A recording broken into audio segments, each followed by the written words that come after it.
Iya, ya udah sana dulu, mau ini dulu. Ya, oke. Ngomong sama siapa lu? Ngapain? Teman biasa. Gimana? Temen gua dari kecil. Mana? Wah, Lu jangan nakut-nakutin lu. susah ini kalau dijelasin nih. Biarpun gua nggak takut ya. Oh, tapi kalau kata lu ya gue, temen gue ini, kan lu gak bisa ngeliat nih. Gini deh, pertanyaan gue. Kalau menurut pandangan lu, temen yang nggak kelihatan itu, atau kita sebut aja temen imajinasi ya, itu sebenarnya lebih ke pendekatan secara psikologis atau mistis? Kalau pandangan lu nih? Ini nih tadi nih. Yang tadi. Psikologis lah. Udah, psikologis banget nih. Mental itu mah gila. Gak ada orang. Mental health ya? Iya. Gak ada apa-apa, ngomong sendiri ya. Bisa, cuma kan ya mungkin karena kita pernah di dunia yang berbeda ya. Kan gue pernah menggeluti dunia kayak gitu-gitu. Ya kalau dari sisi yang pernah gue geluti, temen imajinasi itu sebenarnya apa ya? Ada banyak tingkatan sih ya, bisa kita bilang ya.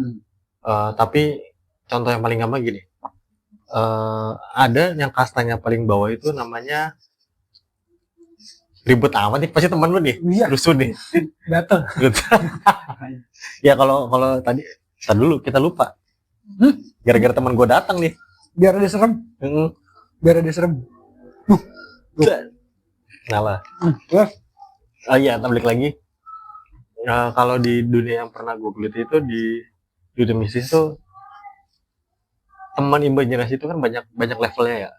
Oke, tingkatan nih. Tingkatan. Ya, yang paling rendah dah. Dari yang paling rendah itu biasanya kalau ada anak kecil yang dia kadang-kadang suka ngobrol sendiri di pojokan, nangis di pojokan. Terus dengerin mabak. Baru gue ke situ.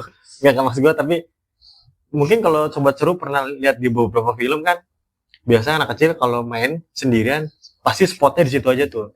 Nah itu biasanya kalau di dunia mistis itu ada makhluk astral yang coba berinteraksi sama dia.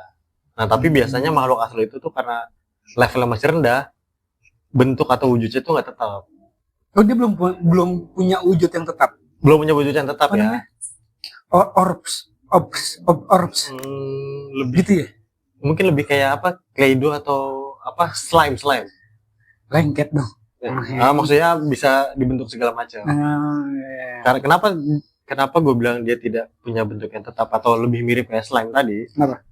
Karena kan sebenarnya tujuannya dia adalah supaya si anak kecil ini tidak takut nih terhadap si makhluk ini.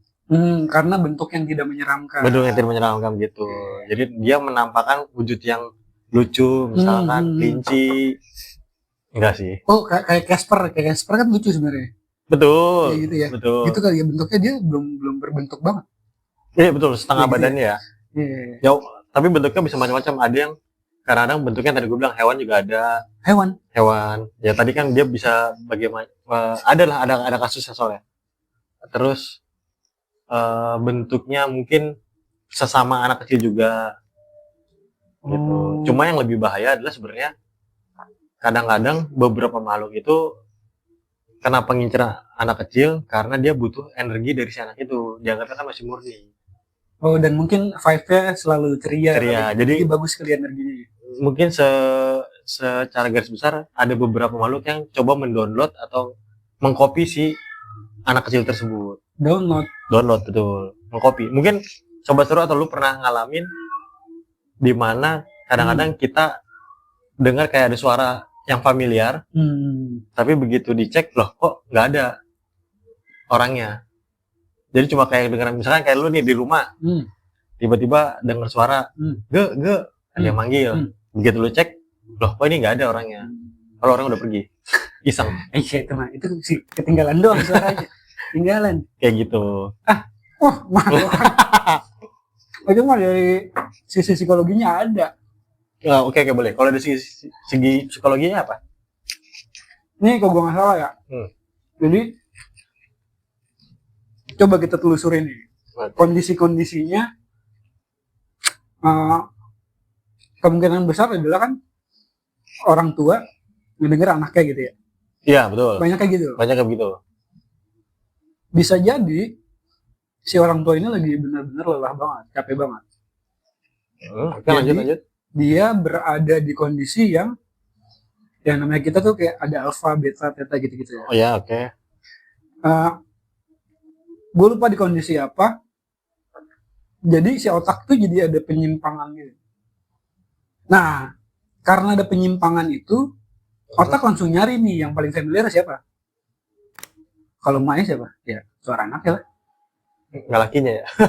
Lagi berantem. Kayak gitu kira-kira. Itu ada psikologinya. Gue lupa namanya. Charles Bonnet apa gitu. Apa paradoks atau apa gue lupa. Oke. Oke lah, anggap itu benar yang lu bilang. Tapi kan di satu sisi juga pernah ada kasus yang ini bentuknya jadi bukan suara doang. Kayak misalkan anggap kita ambil tadi satu contoh keluarga ya. Si bapaknya lagi nonton TV, terus tiba-tiba dia ngerasa di belakangnya anaknya lewat, masuk ke kamar mandi, ditungguin sejam, 2 jam, 1 hari, 3 hari nggak keluar. Nggak, maksudnya ditungguin kok nggak keluar. Begitu dipanggil, diketok, nggak nyaut, dibuka, nggak ada anaknya. Kan itu bentuknya benar-benar fisik tuh. Itu yang tadi gue bilang, bisa jadi si makhluk astral itu yang akhirnya telah mendownload full si anak itu. Tapi bisa jadi si bapaknya juga ilusi aja kali. Masuk, ya, situnya masuk. Ilusi aja. Betul. Kadang-kadang ketika kita berada dalam sebuah frekuensi yang sangat rileks, menenangkan atau gitu, yang gue rasa ya, kadang tuh benar-benar banyak sekali hal-hal yang jadi bukan halusinasi ya. Halusinasi kan ke arah yang menurut gue yang negatif ya. Ilusi-ilusi optik aja yang ada di entah dari audio atau visual ya. Atau mungkin kalau mungkin sebuah sesuatu lo juga pernah tahu yang kalau lihat sudut apa? Ekor mata ya? Iya, ekor mata. Ekor mata. Bisa jadi sih, bisa jadi. Iya nggak? Karena kan ujung-ujungnya cuma dari 3 filter komunikasi itu nih. Betul. Audio, visual, kinestetik gitu nih. Ya. Makanya ada orang yang ngerasa kayak kok ada yang berat gitu menurut gue ya itu ada ilusi sih menurut gue ya. Faktor dari kelelahan. Masuk bisa jadi. Ya. Gitu. Kalau cuma kemungkinan kayak gitu ada aja. Cuma kan yang tadi kan bahayanya karena kalau ternyata si data si anak ini berhasil download full. Ya itu kan paling cuma sepintas. Apa bahayanya? Ya itu bahaya, jadi bisa memanipulasi orang-orang terdekatnya. Soalnya yang tadi kan contoh yang paling gampangnya kan tadi masuk WC padahal orangnya masih di luar main. Ya kita nggak tahu nantinya dia bisa berbuat apa, akhirnya disalahin si anaknya, seolah-olah dia yang berbuat. Atau bisa diculik kali ya? Bisa jadi kayak gitu. Mungkin itu salah satu efeknya, tapi ada efek lain yang bisa ditimbulkan dari punya teman imajinasi. Apa? Itu mungkin secara nggak sadar kadang-kadang anak kecil kan suka bikin janji. Kayak orang pacaran lah. Nanti kamu temenin aku main terus ya.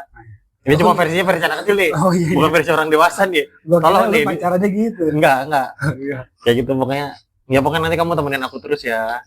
Jangan kemana-mana, pokoknya sampai kapan. Ya itu kan sebenarnya speak-speaknya anak kecil ya. Yang berbicara apa adanya kan. Tapi ternyata ke bawah akhirnya. Mungkin dia dewasa. Yang mungkin akhirnya pernah dialami juga. Diikutin sama si wanita. Terus kalau katanya wah itu mah lu diikutin, dia nggak suka kalau lu deket-deket dengan wanita lain. Terus jadi ngaruhnya itu dong. Bisa urusan percintaan jodoh, gitu ya. Karir juga. Ya kan karir, kalau misalkan tiba-tiba dia ngerasa nggak suka sama si atasan atau rekan kerja, bisa jadi nanti si teman ini yang akhirnya bertindak. banyak kemungkinan ada beberapa yang kayak gitu. Yang enak mah kalau ujian ya, Apa tuh? lagi ujian, aduh susah nih, contekin dong kalau ngeliatin. Nah, berhubung lu nyebut gitu, sebenarnya ada caranya. Ya kan? Ada caranya kayak gitu. Liatin dong yang paling ujung, Nah, ceritanya paling pinter tuh. Nomor itu liatin dong. ternyata yang paling pintar juga punya ini. Dia teman imajinasi, dia halang-halangin, ayo, gak boleh. Oh gimana? Gitu. Ya, tapi balik lagi yang tadi lu bilang, bisa dimanfaatkan nggak jadi buat bantu-bantu gitu? Gue lupa, kayaknya di mana ada, ini sih lebih tepatnya di apa ya, jaringan hitam, Oke. dark web, ya kan? Dark Oh web, iya. gitu. Indonesia banget nih. Ya di beberapa situs gelap itu dijual apa ya namanya, blueprint untuk lu menciptakan create makhluk ini, tulpa. Oh, gue pernah dengar. Tulpa tindih. Itu kan dari Jawa ya. Ini kan dari Tibet. Oh iya betul. Iya. Betul. Itu dari Tibet, betul. Jadi tulpa ini teman imajinasi? Bukan. Jadi apa? Tulpa ini sebenarnya apa ya? Manifestasi dari pikiran. Jadi gini, yang tadi gue bilang dia jual di pasar gelap itu, dia jual blueprint atau tutorial atau panduan buat membuat teman imajinasi. E-booknya. Oke. Ekran ya, bener juga ya, e-book ya. Dia jelasin tata caranya, terus ketentuannya apa aja. Bahkan kalau yang ada di beberapa situs tuh, dia sudah jadi bentuknya bisa dipinjemin. Bisa minjemin gitu? Bisa. Wah, dijual belikan lah. Atau rental lah, sewa gitu? Rental, sewa, betul. Okay. Tapi kan dalam proses pembentukannya sebenarnya ada, gua ambil ini aja garis besar ya, ada 4 step sebenarnya.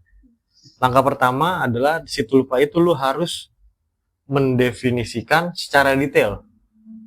Apanya nih, bentuknya? Oh iya, jadi misalkan, gue pengen punya temen misalkan si A, wajahnya gimana, rambutnya gimana, warnanya, warna mata, tinggi badan, terus bentuk muka, bentuk tubuh, postur segala macam, sedetail mungkin. Desain engineeringnya harus detail gitu. Ya betul, anjir, desain engineering ya betul. Kita sebagai anak engineering kan. Betul. Gitu. Cuman ini bikinnya nggak di AutoCAD nih. SolidWorks. Ini kita bikinnya by pikiran. Nah itu tuh harus diulang terus menerus. Dari imajinasi jadi manifestasi. Betul, diulang terus menerus, harus sama ya. Nah nanti setelah tadi bilang dimanifestasikan atau mengkristalisasi, nah dia sudah ada bentuknya. Oke. Tapi apa ya, bahasa ini mah lu nggak punya energinya lah, nggak punya bahan bakar si makhluk itu.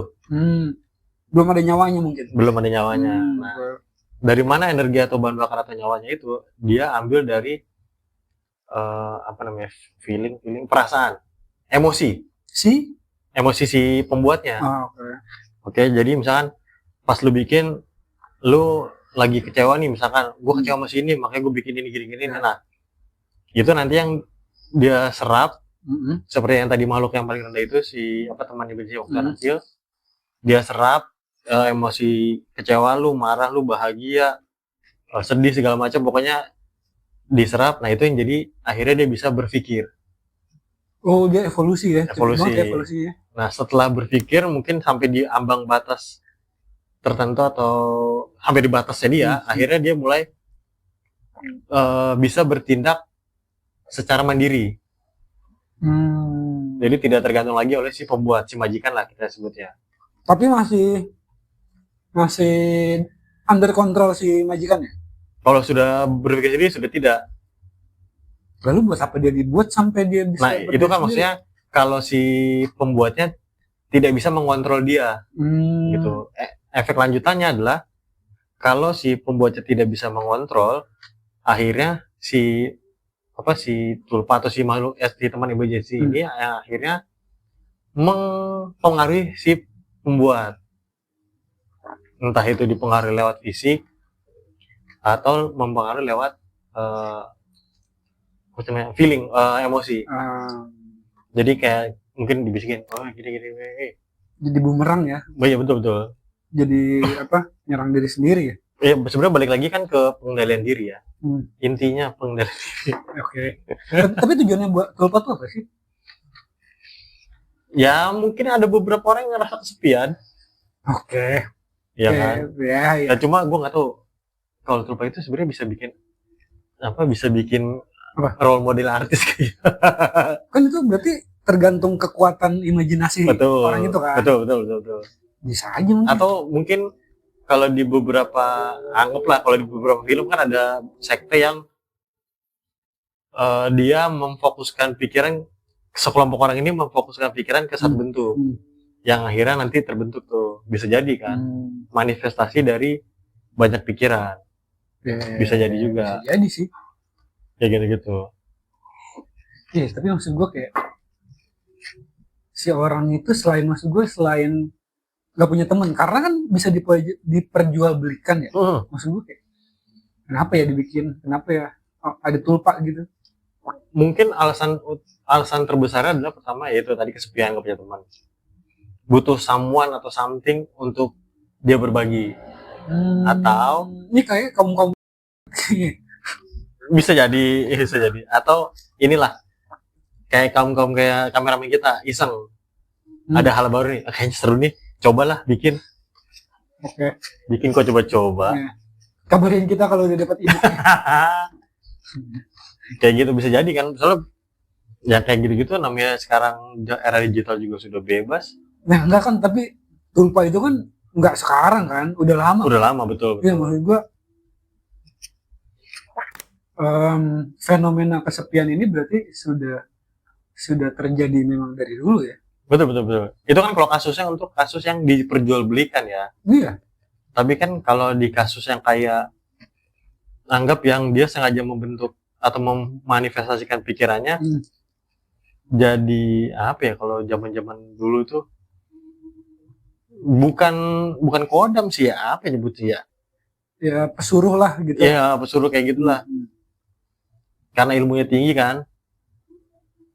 Yeah. Dan bisa jadi sebenarnya itu adalah manifestasi dari konsentrasi dia saat dia bertapa. Kalau orang zaman dulu ya, kan ada di beberapa film yang dia memang tujuannya fokus bertapa, memfokuskan diri, melatih tubuh, fisik, mental.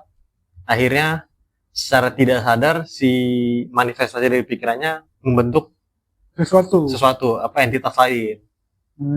Itu kan bisa jadi. Mungkin ya awal-awalnya ya. Sekarang kan bisa jadi dipersalahgunakan atau digeser maknanya kan.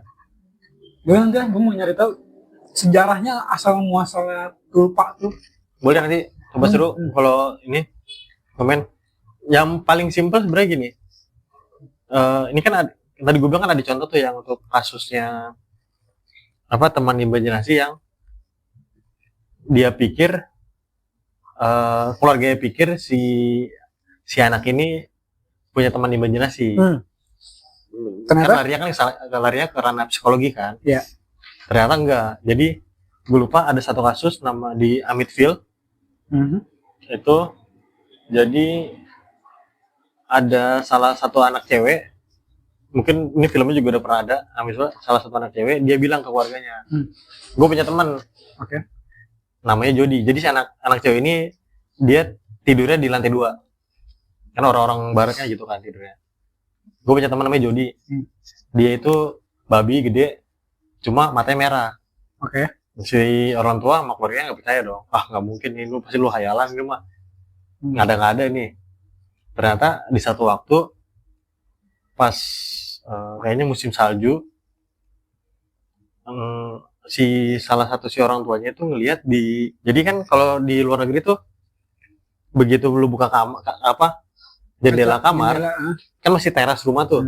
Nah dia ngelihat di terasnya, di gentengnya itu ada jejak babi gede, jejaknya. Nah akhirnya dari situ si orang tuanya akhirnya percaya bahwa ternyata itu bukan teman imajinasi secara psikologi, tapi memang benar ada entitas lain yang nemenin si anaknya.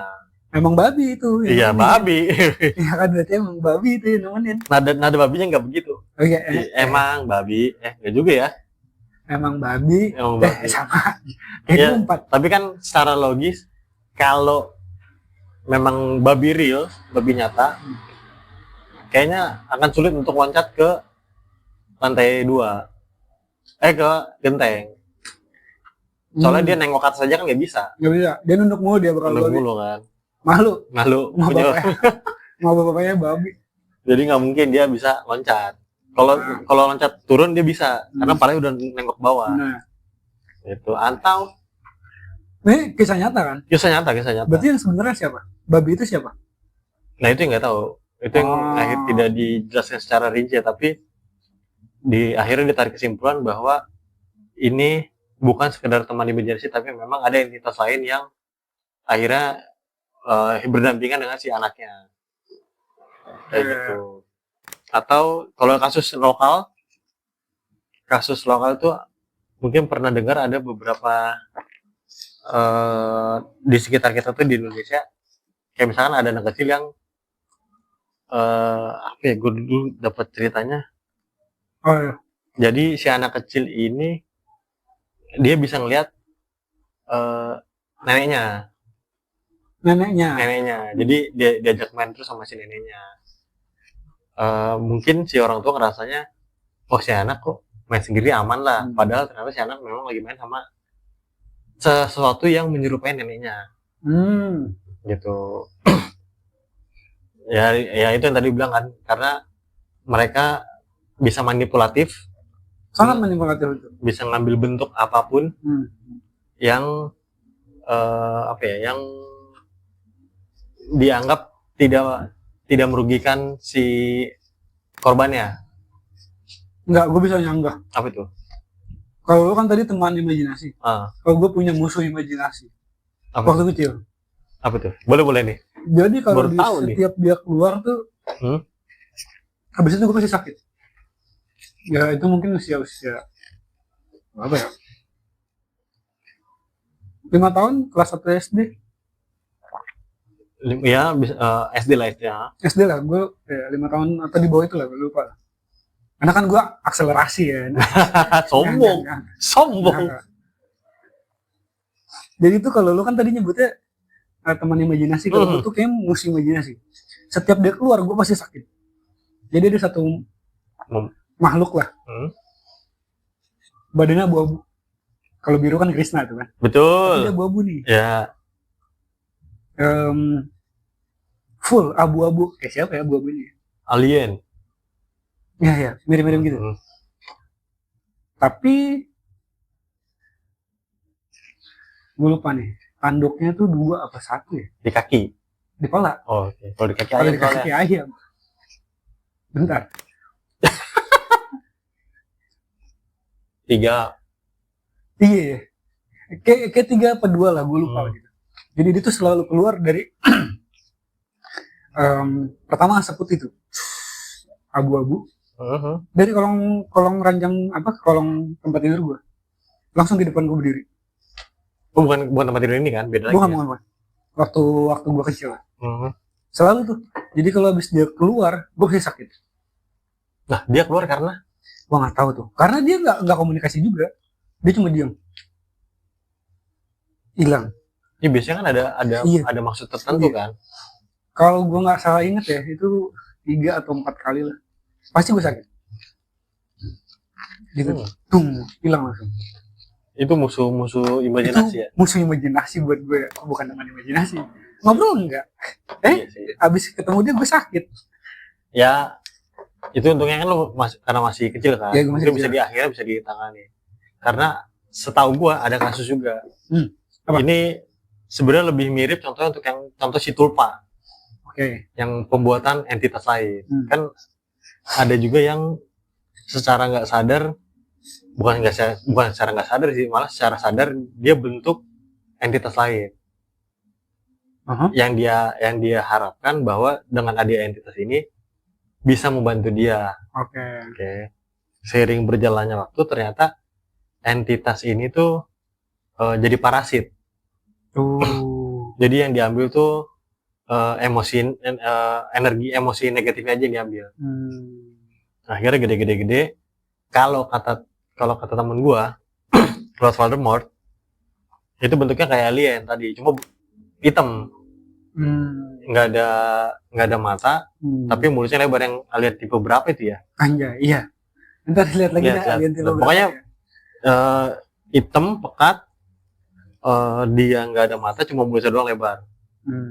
Nah, itu ngelilit atau ngebelit apa gitu lah. Bentuknya kayak slime gitu, Bro. Enggak. Mungkin lebih mirip kayak alien. Enggak, dia bisa ngelilit gitu. Buntutnya. Oh, buntutnya. Buntutnya. Dia punya buntut. Punya buntut. Nah, buntutnya itu kemana gue lupa ya kan. Pokoknya ke salah satu organ tubuh yang itu kayak bolong gitu. Jadi seolah-olah kalau kayak keong kan dari lubang ini entar keluar tuh. Kayak gitu-gitu. Kebayang sih gue bentuknya kayak kecebong ya. Ada buntutnya tuh ya enggak? Ada tangan kakinya. Oh iya. Cuma kan cebong ada matanya ya. Oh iya benar. Mulutnya bener lebar. Cuma ini nggak ada matanya. Hitamnya sama, kayak gitu-gitulah. Itu kan salah satu bentuk apa ya? Tidak terkontrolnya manifestasi pikiran manusia. Salah satu gitu. Walaupun kalau lu mau apa namanya? Padahal mungkin itu nggak diniatin. Kalau itu diniatin. Itu diniatin. Tapi tidak terkontrol. Dan akhirnya cara melepaskannya susah. Iya, karena ada niat. Betul ada niat. Ada niat dari si pelaku. Oh, wajar yang tadi lu bilang. Mungkin ya. Si siapa namanya? Si Tulpa ini. Si apa bentuknya itu ya, melilitnya sampai segitunya. Oh ya. Iya kan yang bilang kan saya bisa jadi ya. Iya betul. Itu teman imajinasi ya. Teman imajinasi awalnya mungkin teman, lama-lama jadi musuh. Karena kan parasit. Simbiosis, parasitisme. Iya. Tapi itu adalah hasil buah imajinasi. Betul. Imajinasinya terlalu kuat. Iya. Cuma bentuknya abstrak. Gitu. Tapi kembali lagi. Bentar. Ada beberapa cara itu sebenarnya untuk membedakan sebenarnya ini tuh teman imajinasi atau ini tuh makhluk mistis. Itu ada beberapa caranya. Hal yang paling sederhana apa? Kita dibagi itu ada beberapa cara. Pertama, ngetesnya gini. Ini sederhana semua kan nih? Sederhana semua. Okay. Bisa dilihat lah tanda-tandanya. Pertama itu kalau ternyata siapa ya, misalkan gua ngobrol, gua dianggap punya teman imajinasi nih, ngobrol terus lu nggak percaya nih, tanya-tanya, terus akhirnya gue bisa jawab, lu dulu begini ya apa rumah lu di sini, lu pernah begini kan, dulu waktu itu lu begini nah itu biasa fix mistis. Bukan teman imajinasi. Karena informasinya terlalu detail dan bisa tahu, ya kan. Kalau teman imajinasi, informasi yang dia tahu hanya sebatas informasi yang informasi yang gue dapat doang, gitu. Kalau dia tahu informasi lebih dari pengetahuan gue, udah pasti itu fix makhluk mistis. Jin lah. Jin, ya anggap kita gitu jin. Itu tanda pertama tuh. Oke. Langkah selanjutnya. Kalau tanda keduanya itu atau langkah selanjutnya biasanya ada perubahan suhu yang mendadak. Dari? Misalkan sekitar. Atau namanya apa ya? Spot cold. Beberapa spot yang tiba-tiba kayak entah itu jadi panas, entah jadi hangat atau jadi dingin. Misalkan ya lu bilang, "Bur, coba panggil lo teman imajinasi lu."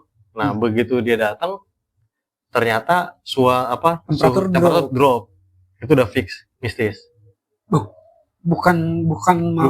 Kalau karena kalau teman imajinatif itu, ya teman imajinasi, dia hanya pada tahap imajinasi doang, tidak sampai mempengaruhi suhu sekitar. Itu larinya sudah ke Tulpa kalau bisa mempengaruhi. Kalau udah ngituin suhu sekitar juga udah berasa negatif ya? Berasa negatif, betul. Gitu ya. Gitu. Atau ya paling gampang kalau tiba-tiba dia bisa menggerakkan benda. Itu sama, itu mistis itu.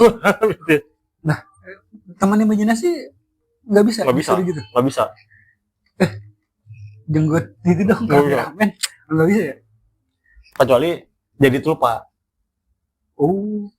Karena kan konsepnya jadi gini. Kalau teman imajinasi itu berarti lu hanya sekedar mengimajinasikan ada ini doang. Kalau tulpa itu setelah lu imajinasikan, lu detail, lu kasih emosi, dia berevolusi. Jadi sosok. Jadi sosok punya pemikiran sendiri. Berarti dia sudah jadi entitas baru. Udah jadi entitas baru. Kalau teman imajinasi itu hanya dalam sebuah imajinasi lu saja. Betul. Enggak jadi sesosok entitas baru. Jadi sosok entitas baru. Nah, makanya kalau sampai si teman imajinasi ini bisa menunjukkan sosoknya, itu sudah pasti bentuknya bukan teman imajinasi lagi, tapi bisa lari ke arah mistis. Gitu. Karena teman imajinasi itu anggap kita bilang levelnya bawah. Level 1-nya cuma imajinasi, level 2-nya dapat emosi, level 3-nya naik lagi dia punya kesadaran sendiri, level 4-nya mempengaruhi. Gitu. Jadi gua bikin kayak gitu aja biar gampang pemahamannya ya. Awalnya lu imajinasi, aku punya teman. Gue mau punya temennya gini aja deh. Ya. Nah, kalau cuma sebatas itu, cuma sebatas teman imajinasi. Imajinasi, betul. Kalau udah next step yang tadi lu cerita sampai akhirnya, betul. Itu udah ke arah yang beda. Apalagi yang tadi gue bilang kan sampai tahu. Oh, kemarin lu habis gini ya ke? Ya gue tahu nih, ini gue yang ngomong. Nah itu nggak mungkin tuh teman imajinasi. Kodam. Bisa jadi kodam 5. Dibocorin sama kodam. Iya. Bisa jadi. Ya kayak gitu lah. Tapi ya kayak gitu lah. Adalah nyari teman yang bener aja lah udah. Nyari teman yang bener, yang nyata, yang bisa dipegang, yang bisa diajak curhat. Diajak ngopi lah gitu, gue sih curhat udah. Ngopi aja bareng. Jangan karena sekarang apa ya, mungkin karena tuntutan zaman. Jadi banyak orang yang tadi bilang mental health. Ya kan? Ya kita tidak menyalahkan siapapun. Ya. Karena tiap orang juga punya kondisi yang beda-beda. Tuh. Terus ya coba seru, boleh percaya boleh enggak, mau lebih condong ke arah mana itu kita kembalikan lagi ke Sobat Seru. Betul. Dan kalau dari gue udah beneran kita nyari temen yang bener aja, yang real, yang nyata, yang hidup, yang napas, yang bisa makan, yang bisa ngopi bareng gitu. Jadi, dan kalau teman-teman tahu ada temennya yang kayak yang orang sendirian dulu di rumah, samperin ke rumahnya. Kecuali orangnya emang gak mau, ya udah biarin aja. Biarin aja. Oke. Kata-kata terakhir dari saya, kalau ada teman yang sendirian, deketin. Karena kalau ada apa-apa, gampang dia jual-jual barang. Oke, cukup segitu karena sudah melenceng jauh. Itu sudah kriminal ya? Sudah kriminal, betul. Terima kasih Sobat Seru udah mampir dan menyimak obrolan kita ini di Malam Satu Seru, di mana cerita horor tidak selalu menakutkan, tapi juga bikin seru. Thank you. See you next episode. Itu sebenarnya ada ceritanya memang. Si Lord Voldemort kan. Yang gitu.